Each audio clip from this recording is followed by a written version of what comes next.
মনে পড়ে মুরারির চৈতন্য কথন, 7 জন্ম পরে হইবে তাদের মিলন।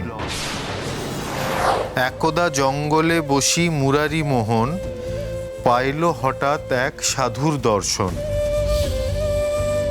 মুরারি করিল উজাড় হৃদয়ের ভার, জানাইল সে দেখিতে চায় ফুলকে আবার। তার শোকে বিগলিত সাধু দেন দিশা, অতীতের যাত্রাপথ ঘোর অমনিশা। যদি সে করিতে পারে আঁধারের পার, ফুলের সাক্ষাৎ ঠিক পাইবে আবার।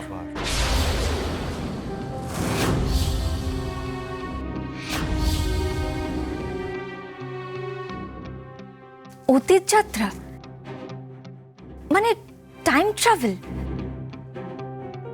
But how is this possible? যদি সে জন্ম টাইম ট্রাভেল করে থাকে তাহলে তো এই জন্মেও। জি জি, তুমি একবার পরের লাইনগুলো পড়ে দেখো তো কি লেখা আছে। মানে মুরারি কি সত্যি সত্যি টাইম ট্রাভেল করতে পেরেছিল? আমাকে জানতে হবে। আর করলেও সেটা কিভাবে করেছিল? দেখো তো কি লেখা আছে। সাধু কি বললেন মুরারিকে?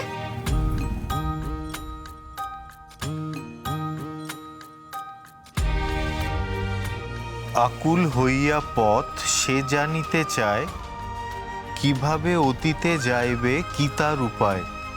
মহাকাল মন্দির সেই দেবস্থান, তৎপূর্বে করিতে হইবে চাবির সন্ধান।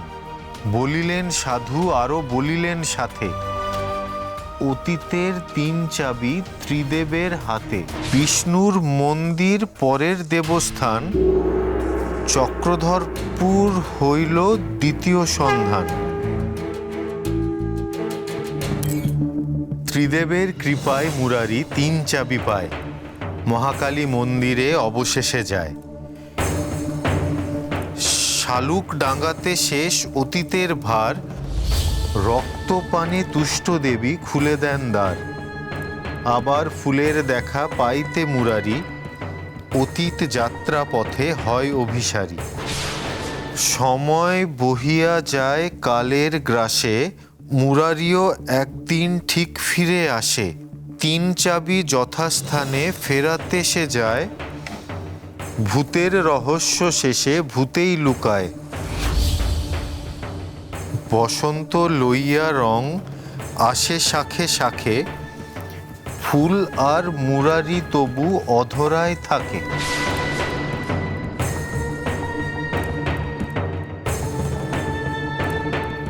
মনে পড়ে মুরারির চৈতন্য কথন, 7 জন্ম পরে হইবে তাদের মিলন। ত্রিদেবের মন্দিরে মুরারি ফিরি যায়, চাবির সূত্র লেখে পাথরের গায়। ফিরিয়া আসিবে ফের ভালোবাসার তরে, না হোক এ জন্মে কভু জন্মান্তরে। এ লেখার সূত্র ধরি করিবে সন্ধান, সার্থক হইবে ফুল মুরারির আখ্যান।